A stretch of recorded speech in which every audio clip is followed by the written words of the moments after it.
नमस्कार ओडिशावासी शुभ संध्या आज संध्या रही देश विदेश राज्यर 20टी गुरुत्वपूर्ण खबर खबरटी देखा पूर्व आपंकर भल पाइबा स्वरूप भिडियोटी गोटे लाइक करी कमेंट रे आपण मानकर जिला ना लिखि दिंतु जहाँफल प्रत्येक दिन आपण जिलार खबर किछि ना किछि अपडेट पाई परिबे। तेबे चलंतु कोन रही खबर ता उपरे नजर पकाइबा। खूब शीघ्र होई पारे राज्य मंत्रिमंडल संप्रसारण आसिबे नुआ चेहरा एवं केतेक मंत्री बदली पारे विभाग।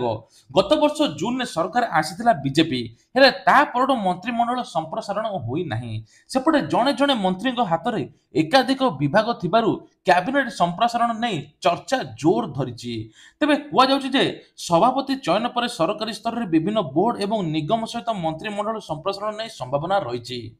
व्यवस्था अनुଯାयी मंत्रिमंडल में मुख्यमंत्री सहित रही पारिबे 21 मंत्री किंतु एबे मोहन सरकार मंत्री संख्या मात्र 15।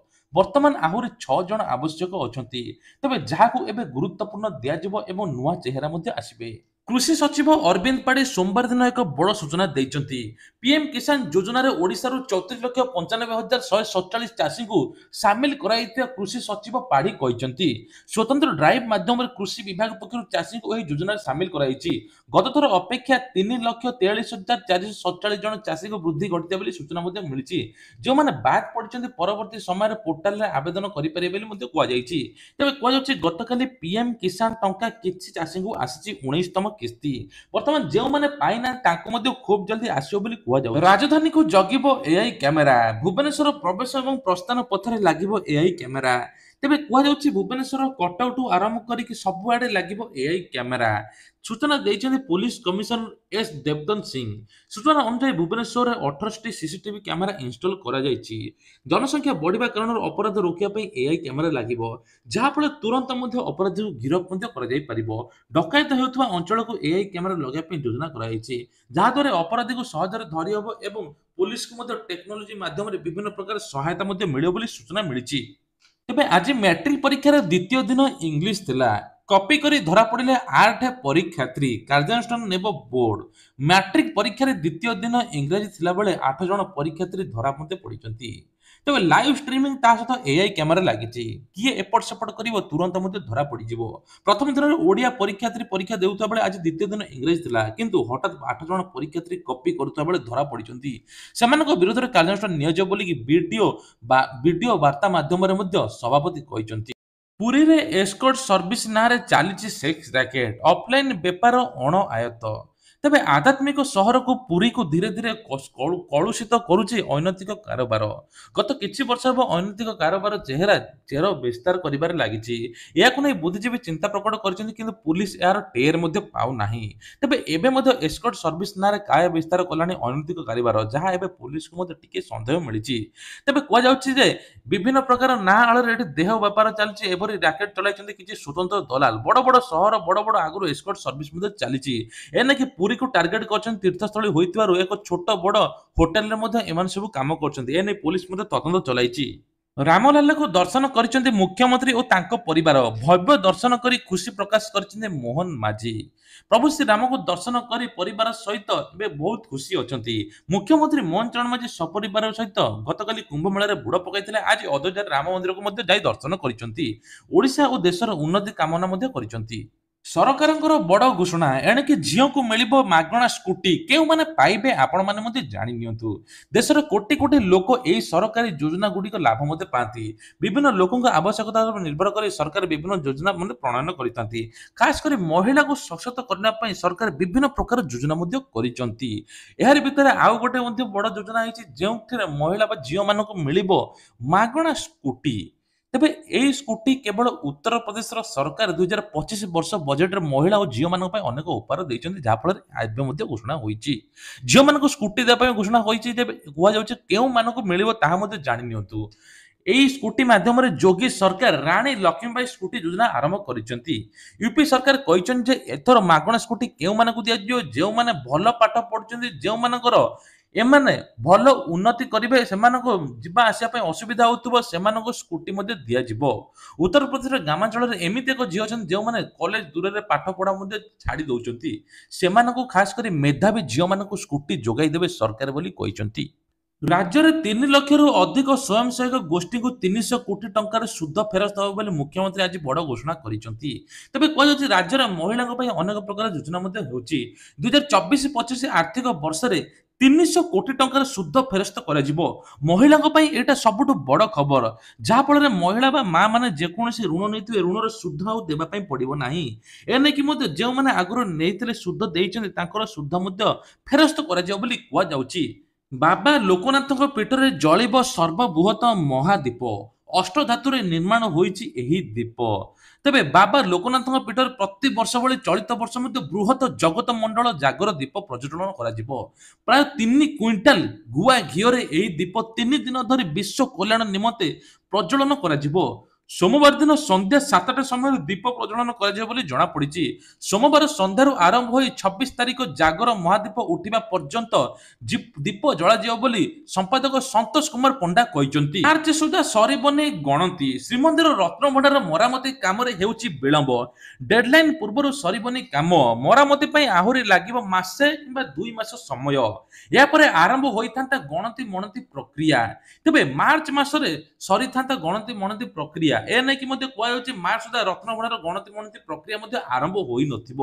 ତେବେ ରଥଯାତ୍ରା ପୂର୍ବରୁ ଶେଷ ହେଉଥିବା ଗଣତି ମଣତି ମଧ୍ୟ କହିଥିଲେ ଆଇନ ମନ୍ତ୍ରୀ ପୃଥ୍ୱୀରାଜ ହରିଚନ୍ଦନ। ଯେପର୍ଯ୍ୟନ୍ତ ଏପଟେ ରତ୍ନଭଣ୍ଡାର ମରାମତି କାର୍ଯ୍ୟ ନ ସରିଛି ସେ ପର୍ଯ୍ୟନ୍ତ ରତ୍ନଭଣ୍ଡାର ଗଣତି ମଣତି ହୋଇପାରିବ ନାହିଁ ବୋଲି କୁହାଯାଉଛି।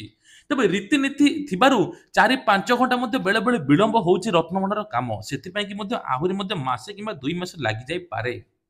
ମହାଶିବରାତ୍ରିରେ ମହାକୁମ୍ଭରେ ଶେଷ ସ୍ନାନ। ସଫେଇ କର୍ମଚାରୀଙ୍କୁ କରାଯିବ ସମ୍ମାନିତ। ମହାକୁମ୍ଭରେ ପବିତ୍ର ବୁଡ଼ ପକାଇବା ପାଇଁ ଶ୍ରଦ୍ଧାଳୁଙ୍କ ସଂଖ୍ୟା ବଢ଼ିବାରେ ଚାଲିଛି। ରିପୋର୍ଟ ଅନୁସାରେ 13 ଜାନୁଆରୀ ଏପର୍ଯ୍ୟନ୍ତ 62 କୋଟି ଅଧିକ ଶ୍ରଦ୍ଧାଳୁ ବୁଡ଼ ପକାଇ ସାରିଲେଣି।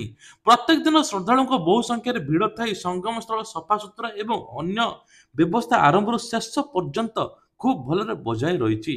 ପିଏମ୍ ମୋଦି ମହାକୁମ୍ଭର ସଫାସୁତୁରା କରୁଥିବା କର୍ମଚାରୀଙ୍କୁ ଖୁବ୍ ପ୍ରଶଂସା କରିଛନ୍ତି। ଏବେ ମୁଖ୍ୟମନ୍ତ୍ରୀ ଯୋଗୀ ଆଦିତ୍ୟନାଥ ସଫେଇ କର୍ମଚାରୀଙ୍କୁ ସମ୍ମାନିତ କରିବେ ବୋଲି ଘୋଷଣା ମଧ୍ୟ କରିଛନ୍ତି। ସୁଭଦ୍ରା ଯୋଜନାକୁ ନେଇକି ଆସିଲା ବଡ଼ ଅପଡେଟ୍। ମାର୍ଚ୍ଚ 8 ତାରିଖରେ ମହିଳାଙ୍କୁ ମିଳିବ 10,000 ଟଙ୍କା। ଏନେଇ ଉପମୁଖ୍ୟମନ୍ତ୍ରୀ ପ୍ରଭାତୀ ପରିଡ଼ା ମଧ୍ୟ ସୂଚନା ଦେଲେ। ତେବେ କୁହାଯାଉଛି ଯେଉଁମାନଙ୍କୁ ପ୍ରଥମ କିସ୍ତି ଆସିନାହିଁ ସେମାନଙ୍କୁ ଏକା ସାଙ୍ଗରେ 2ଟି କିସ୍ତି ମିଳିବା ପାଇଁ ଯାଉଛି। ପ୍ରଥମେ ତ ସେମାନଙ୍କୁ ଏନପିସିଆଇ କ୍ଲିୟର କରିବାକୁ ପଡ଼ିବ, ଡକୁମେଣ୍ଟ ଠିକ୍ କରିବାକୁ ପଡ଼ିବ ଆଉ ଯୋଗ୍ୟ ହିତାଧିକାରୀ ଥିବା ଦରକାର। ଏବେ ମଧ୍ୟ ଆହୁରି ମଧ୍ୟ ଆବେଦନ କରିବା ପାଇଁ ମଧ୍ୟ ଅନୁରୋଧ କରିଛନ୍ତି ଉପମୁଖ୍ୟମନ୍ତ୍ରୀ ପ୍ରଭାତୀ ପରିଡ଼ା। କୁହାଯାଉଛି କିଛି ବଣ୍ଡା ଜାତିର ଲୋକମାନେ ମଧ୍ୟ ସେମାନେ ମଧ୍ୟ ସୁଭଦ୍ରା ଟଙ୍କାରେ ସାମିଲ ହେବେ, ତାଙ୍କୁ ମଧ୍ୟ ମିଳିବ। ତେବେ ସୁଭଦ୍ରା ଯୋଜନାରେ ଏଥର ଦ୍ୱିତୀୟ କିସ୍ତି ମାର୍ଚ୍ଚ 8 ତାରିଖରେ ଆସିବା ପାଇଁ ଯାଉଛି। ଯେଉଁମାନେ ପ୍ରଥମ କିସ୍ତି ପାଇଛନ୍ତି ସେମାନେ ମଧ୍ୟ 5,000 ଟଙ୍କା ପାଇବେ। ଯେଉଁମାନେ ଏପର୍ଯ୍ୟନ୍ତ ଟୋଟାଲ ପାଇନାହାନ୍ତି ସେମାନଙ୍କୁ 10,000 ଟଙ୍କା ଦିଆଯିବ। ପିଏମ୍ ଆବାସ ଯୋଜନାକୁ ନେଇକି ବଡ଼ ଖବର। ଓଡ଼ିଶାରେ ଏବେ 20 ଲକ୍ଷରୁ ଅଧିକ ଲୋକ ମଧ୍ୟ ଆବେଦନ କରିସାରିଲେଣି। କୁହାଯାଉଛି ଯେ ଯୋଗ୍ୟ ହିତାଧିକାରୀଙ୍କୁ ବାଛି ବାଛି ଘର ଦିଆଯିବ। ଯେଉଁମାନେ ଅଯୋଗ୍ୟ ହିତାଧିକାରୀ ଘର ନେଇଥିଲେ ସେମାନେ ଭଡ଼ାରେ ଲଗେଇ ବା ବିକ୍ରି କରିଛନ୍ତି ଜାଲିଆତିରେ, ତାଙ୍କୁ ମଧ୍ୟ ଦୃଢ଼ କାର୍ଯ୍ୟାନୁଷ୍ଠାନ ନିଆଯିବ ବୋଲି ସରକାର କହିଛନ୍ତି। ଓଡ଼ିଶାର ଦୁର୍ନୀତି ମୁକ୍ତ ହେବ। ବିଜେଡି ସରକାର ଯାହା କରିଥିଲେ ଏବେ ଆଉ ସେସବୁ ଚଳିବ ନାହିଁ ବୋଲି ଖୋଦ୍ ମୁଖ୍ୟମନ୍ତ୍ରୀ ମଧ୍ୟ କହିଛନ୍ତି। ଆଉ ଖୁବ୍ ଯଦି ପ୍ରତ୍ୟେକ ହିତାଧିକାରୀଙ୍କୁ ଟଙ୍କା ସହିତ ତାଙ୍କର ଯେତିକି ଯୋଗ୍ୟ ରାସନ କାର୍ଡ ହଉ ଟଙ୍କା ହଉ ତାଙ୍କର ପ୍ରାପ୍ୟ ସବୁ ମିଳିବ ବୋଲି କୁହାଯାଉଛି। ତା ସହିତ ମଧ୍ୟ ଭତ୍ତା ଟଙ୍କାକୁ ନେଇ ସରକାର ମଧ୍ୟ ଗୋଡ଼ ଘୋଷଣା କରିଛନ୍ତି। ଭତ୍ତା ଟଙ୍କା 3,000 ସମସ୍ତଙ୍କୁ ମିଳିବା ପାଇଁ ଯାଉଛି, କିନ୍ତୁ କେଉଁ ଦିନ ମିଳିବ ସେ ନେଇ ଘୋଷଣା ହୋଇନାହିଁ। କୁହାଯାଉଛି ଯେ ଏଥର 3,500 ଟଙ୍କା ମଧ୍ୟ କିଛି ଲୋକ ପାଇନାହାନ୍ତି, ତାଙ୍କୁ ମଧ୍ୟ ଛଡ଼ାଯିବ। ଆଉ ଭତ୍ତା ଟଙ୍କା କେଳେଙ୍କାରୀ 894 ଜଣ ଯୋଉ ଲୋକ ଥିଲେ ତାଙ୍କ ଉପରେ ଦୃଢ଼ କାର୍ଯ୍ୟାନୁଷ୍ଠାନ ମଧ୍ୟ ନିଆଯାଉଛି। ମାର୍ଚ୍ଚ ଆରମ୍ଭରେ ଅସହ୍ୟ ହେବ ଗରମ, ବଢୁଛି ତାପମାତ୍ରା। ତେବେ ଏ ନେଇକି ପାଣିପାଗ ବିଭାଗ ମଧ୍ୟ ସୂଚନା ଦେଇଛି। ସକାଳେ ଏବଂ ସାମାନ୍ୟ ଥଣ୍ଡା ହେଉଥିବାରୁ ଏବେ ଖରାବେଳେ ପ୍ରବଳ ଖରା ହେବା ସହିତ କୁହାଯାଉଛି ଯେ ଏଥର ମାର୍ଚ୍ଚ ମାସରେ କଲବର କରିବ। ଅଂଶୁଘାତକୁ ମଧ୍ୟ ନେଇକି ସତର୍କ ସୂଚନା ମଧ୍ୟ ଦିଆଯାଇଛି। ତେବେ କୁହାଯାଉଛି 24 ଏବଂ 26 ଫେବୃଆରୀ ହରିୟାଣା, ପଞ୍ଜାବ, ଉତ୍ତରାଖଣ୍ଡ, ୟୁପି, ରାଜସ୍ଥାନ, ଦିଲ୍ଲୀରେ ମଧ୍ୟ ହାଲୁକାରୁ ମଧ୍ୟମ ଧରଣର ବର୍ଷା ହୋଇଥିଲା। ଏଥର ବର୍ଷା ବନ୍ଦ ହେଇଯିବ, ଏଥର ଖରାର ପରିମାଣ ଆହୁରି ବଢିବ। ଦିଲ୍ଲୀ ବିଧାନସଭାରେ 3 ଦିନିଆ ଅଧିବେଶନ ଆରମ୍ଭ। ଶପଥ ନେଲେ କାମଚଳା ବାଚସ୍ପତି। ଦିଲ୍ଲୀର ଭାଜପାର ସରକାର ନୂଆ ଗଠନ ପରେ ପ୍ରଥମ ବିଧାନସଭା ଅଧିବେଶନ ସୋମବାର ଦିନ ଆରମ୍ଭ ହୋଇଛି। ଏହି ଅଧିବେଶନ 3 ଦିନ ଧରି ଚାଲିବ। ଅଧିବେଶନ ପ୍ରଥମ ଦିନରେ କାମଚଳା ବାଚସ୍ପତି ଅରବିନ୍ଦ ସିଂ ଲଭଲି ଶପଥ ନେଇଛନ୍ତି। ତେବେ ଲେଫ୍ଟନାଣ୍ଟ ରାଜ୍ୟପାଳ ଭିକେ ସକ୍ସେନା ତାଙ୍କୁ ଶପଥ ପାଠ କରାଇଥିଲେ। ବାଚସ୍ପତି ଶପଥ ଗ୍ରହଣ ପରେ ନିର୍ବାଚିତ ବିଧାୟକ ଶପଥ ପାଠ କରାଇଥିଲେ। ଦିଲ୍ଲୀ ମୁଖ୍ୟମନ୍ତ୍ରୀ ରେଖା ଗୁପ୍ତା ଉପମୁଖ୍ୟମନ୍ତ୍ରୀ ପରବେଶ ବ୍ରହ୍ମା ମଧ୍ୟ ଶପଥ ନେଇଥିଲେ। ତେବେ ସୂଚନାଯୋଗ୍ୟ ଯେ ଲେଫ୍ଟନାଣ୍ଟ ଗଭର୍ଣ୍ଣର ବା ଭିକେ ସକ୍ସେନା ଫେବୃଆରୀ 25 ତାରିଖ ବିଧାନସଭାକୁ ସମ୍ବୋଧିତ କରିବେ। ପରେ ଗୃହରେ ସିଏଜି ରିପୋର୍ଟ ଉପସ୍ଥାପନ କରିବେ ବୋଲି ଜଣାପଡ଼ିଛି। ତେବେ ଏବେ କାମଚଳା ଅଧିବେଶନ ବା କାମଚଳା ବଜେଟ୍ ହୋଇଥିଲା। ପ୍ରତି ଘଣ୍ଟାରେ 6.5 କୋଟିରୁ ଅଧିକ ଟିକସ ଦେଇ ଇତିହାସ ରଚିଲେ ଗୌତମ ଆଦାନୀ। ଏସିଆର ସବୁଠାରୁ ଧନୀ ବ୍ୟବସାୟୀ ଗୌତମ ଆଦାନୀ ଗ୍ରୁପ ଟିକସ ଦେବା କ୍ଷେତ୍ରରେ ଏକ ବଡ଼ ଇତିହାସ ସୃଷ୍ଟି କରିଛନ୍ତି। ଆଦାନୀ ଗ୍ରୁପ ଦ୍ୱାରା ପ୍ରକାଶିତ ରିପୋର୍ଟ ଅନୁଯାୟୀ 2024 ଆର୍ଥିକ ବର୍ଷରେ 58,000 କୋଟି ଟଙ୍କାର ଅଧିକ ଟିକସ ଜମା କରାଯାଇଛି। ଏହାର ଅର୍ଥ ହେଉଛି ଯେ ପ୍ରତି ଘଣ୍ଟାରେ ଗ୍ରୁପ 6.5 କୋଟିରୁ ଅଧିକ ଟିକସ ପୈଠ କରିଛି। ତେବେ ଆଦାନୀ ଗ୍ରୁପ କମ୍ପାନୀ ଗୁଡ଼ିକ 2022-23 ଆର୍ଥିକ ବର୍ଷରେ 46,610 କୋଟି ଟଙ୍କାର ଟିକସ ଋଣ ପରିଶୋଧ କରିଥିଲେ। 2,000 କର୍ମଚାରୀଙ୍କୁ ଛଟେଇ କଲେ ଡୋନାଲ୍ଡ ଟ୍ରମ୍ପ। ଆମେରିକାର ଡୋନାଲ୍ଡ ଟ୍ରମ୍ପ ସରକାରଙ୍କର ବଡ଼ ନିଷ୍ପତ୍ତି। US agency for international development ବା ୟୁଏସ୍ଆଇ 2,000 କର୍ମଚାରୀଙ୍କୁ ଛଟେଇ ହୋଇଛି। ଏଥିପାଇଁ ବିଜ୍ଞପ୍ତି ମଧ୍ୟ ଜାରି କରାଯାଇଛି। ହଜାର ହଜାର ଲୋକଙ୍କୁ ଛୁଟିରେ ମଧ୍ୟ ପଠାଯାଇଛି, ଯାହା ସମସ୍ତଙ୍କୁ ମଧ୍ୟ ଆଶ୍ଚର୍ଯ୍ୟ କରିଛି। ଡୋନାଲ୍ଡ ଟ୍ରମ୍ପ ହେଲା ପରେ ସବୁ ମଧ୍ୟ ବଢ଼ିଯାଇଛି। ତା ସହିତ ମଧ୍ୟ ଏଥର ଆମେରିକାରେ ଯେଉଁମାନେ ଇଣ୍ଡିଆ ମାନେ ରହୁଛନ୍ତି ସେମାନଙ୍କ ମଧ୍ୟ ଚାକିରି ଉପରେ ମଧ୍ୟ ବିପଦ ଅଛି। ଆଶ୍ଚର୍ଯ୍ୟର କଥା, ଆପଣମାନେ ମଧ୍ୟ ଶୁଣିଲେ ଆଶ୍ଚର୍ଯ୍ୟ ହେବେ। ଲକ୍ଷେ କି 2 ଲକ୍ଷ ବିଲ୍ ନୁହେଁ, ଆସିଲା 700 କୋଟି ଟଙ୍କାର ବିଦ୍ୟୁତ ବିଲ୍। ଉତ୍ତରପ୍ରଦେଶର ଆଜମାଗଡ଼ ଜିଲ୍ଲାର ବିଦ୍ୟୁତ ବିଭାଗର ଆଶ୍ଚର୍ଯ୍ୟଜନକ ଘଟଣା ସାମ୍ନାକୁ ଆସିଛି। ତେବେ ଗୋଟିଏ ଡିଗ୍ରୀ କଲେଜ ଅଧ୍ୟକ୍ଷଙ୍କୁ 799 କୋଟି ଟଙ୍କାର ବିଲ୍ ଆସିଛି, ଯାହା ଦେଖି ତାଙ୍କ ଅଧ୍ୟକ୍ଷଙ୍କର ହୋସ ମଧ୍ୟ ଉଡ଼ିଯାଇଥିଲା। ଅଧ୍ୟକ୍ଷ ମଧ୍ୟ କହିଛନ୍ତି ଯେ ସେ ଏବଂ ତାଙ୍କ ପରିବାରକୁ ମଧ୍ୟ ବିକିଦେଲେ ଏତିକି ଟଙ୍କା ବିଲ୍ ପରିଶୋଧ କରିପାରିବେ ନାହିଁ। ସେ କହିଛନ୍ତି ବିଦ୍ୟୁତ ବିଲ୍ ସଂଶୋଧନ ପାଇଁ କର୍ତ୍ତୃପକ୍ଷ ନିକଟରେ ଲିଖିତ ଏବଂ ମୌଖିକ ଅଭିଯୋଗ କରିଥିଲେ, କିନ୍ତୁ ଏପର୍ଯ୍ୟନ୍ତ ବିଲ୍ ସଂଶୋଧନ ହୋଇନାହିଁ।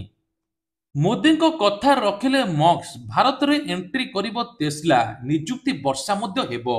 ତେବେ ତେସ୍ଲା ଖୁବ୍ ଜଲଦି ଭାରତରେ ପ୍ରବେଶ କରିବା ପାଇଁ ଯାଉଛି। ତେସ୍ଲାର କାର୍ ଏଥର ଭାରତରେ ମଧ୍ୟ ଆହୁରି ଡିମାଣ୍ଡ ହେବ ଆଉ ନିଯୁକ୍ତି ସୃଷ୍ଟି ହେବ ବୋଲି କୁହାଯାଉଛି। କିନ୍ତୁ କୋଟି କୋଟି ଟଙ୍କାରେ ତେସ୍ଲା ହେବ ନାହିଁ। କମ୍ ମୂଲ୍ୟରେ ମଧ୍ୟ ଏଥର କାର୍ ଗୁଡ଼ିକ ଲଞ୍ଚ ହେବ ଭାରତରେ ବୋଲି କୁହାଯାଉଛି। କାର୍ର ମୂଲ୍ୟ 35 ଲକ୍ଷରୁ ଷ୍ଟାର୍ଟ ହେଇଯିବ, ଯାହାଫଳରେ ଗୋଟିଏ ସାଧାରଣ ଲୋକ ମଧ୍ୟ ଏହି କାର୍ ନେଇପାରିବେ ବୋଲି କୁହାଯାଉଛି। ଆଜିଠୁ ଲାଗୁ ହେଲା ଫାସ୍ଟ୍ୟାଗର ନୂଆ ନିୟମ, ଭୁଲ କଲେ ହେବ ଫାଇନ୍। ତେବେ ଆପଣଙ୍କ ପାଖରେ ଯଦି 4 ଚକିଆ କିମ୍ବା ତାଠାରୁ ଅଧିକ ଯାନ ଅଛି, ଆପଣଙ୍କ ପାଇଁ ବେଶ ଗୁରୁତ୍ୱପୂର୍ଣ୍ଣ, କାରଣ ଫାସ୍ଟ୍ୟାଗର ନୂତନ ନିୟମ ଆଜିଠୁ କାର୍ଯ୍ୟକାରୀ ହେବ। ଏହି ଅଧୀନରେ ଉପଭୋକ୍ତାଙ୍କୁ ଫାସ୍ଟ୍ୟାଗର କମ୍ ବାଲାନ୍ସ ପେମେଣ୍ଟର ବିଳମ୍ବ କିମ୍ବା ଫାସ୍ଟ୍ୟାଗର ବ୍ଲାକଲିଷ୍ଟ ଉପରେ ଅତିରିକ୍ତ ଜୋରିମାନା ଲାଗୁ କରାଯିବ ବୋଲି କୁହାଯାଉଛି। ଏହି ନିୟମ ଲାଗୁ କରିବା ପଛରେ ସରକାରଙ୍କ ଉଦ୍ଦେଶ୍ୟ ଅଛି ଯେ ଫାସ୍ଟ୍ୟାଗର ସମସ୍ୟା ହେତୁ ଟୋଲରେ ଯାନବାହନ ଲମ୍ବା ଧାଡ଼ି ହେଉଛି। ତେଣୁ ଫାସ୍ଟ୍ୟାଗରେ କମ୍ ବାଲାନ୍ସ ରହିଥିଲେ ମଧ୍ୟ ତାଙ୍କ ଉପରେ ଏଥର ଜୋରିମାନା ଆଦାୟ କରାଯିବ। ମାର୍କେଟକୁ ଆସୁଛି ଏଲପିଜି ଏଟିଏମ୍। ଆମେ ଗ୍ୟାସ୍ ଏଟିଏମ୍, ଚାଉଳ ଏଟିଏମ୍ ଏବଂ ସୁନା ଏଟିଏମ୍ ମଧ୍ୟ ଜାଣିଛେ, କିନ୍ତୁ ଏବେ ଆସିବା ପାଇଁ ଯାଉଛି ଏଲପିଜି ବା ଗ୍ୟାସ୍ ଏଟିଏମ୍। ତେବେ ଭାରତ ପେଟ୍ରୋଲିୟମ କର୍ପୋରେସନ ବା ବିପିସିଏଲ୍ ସେବାଗୁଡ଼ିକ ଆଣୁଛି। ଏହି ସେବାଗୁଡ଼ିକ ପୂର୍ବରୁ ପାଇଲଟ ପ୍ରକଳ୍ପ ଅଧୀନରେ ବାଙ୍ଗାଲୋରରେ ଆରମ୍ଭ କରାଯାଇଛି।